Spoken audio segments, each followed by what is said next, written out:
Fy enw fi ydy Sophie Maguire yn dwi'n cymhorthydd yn Cylch Meithrin Bydeden yn Ynys Môn. Dwi wedi mwynhau gweithdy, dwi'n licio wneud cyfnod sylfaen.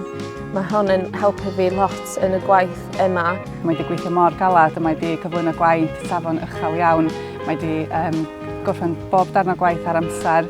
Y fuan os rhywbeth a mae wedi llwyddo i gorffen y cwrs cyfan erbyn diwedd mis Mai. Pan nes i gychwyn efo Sophie oedd gen i hi'n llawer o hyder o gwbl yn siarad Cymraeg efo plant, ond mae hynna wedi tyfu, mae wedi bod ar gweithlu am trochi iaith fel rhan o'r cwrs. Mae'n dallt y dull trochi iaith wan. Mae'n trio ei gorau i gweithredu'r dull yna wan wrth gweithio efo plant bob dydd. Mae sgiliau fi yn iawn wan, dwi'n iawn i sylwi plant a bendy hyn a rwan dwi'n iawn yn siarad efo Cymraeg. Swn i'n licio jyst llongyfarch Sophie am ei holl waith caled a hoffwn dymuno pob lwc iddi wan yn y dyfodol.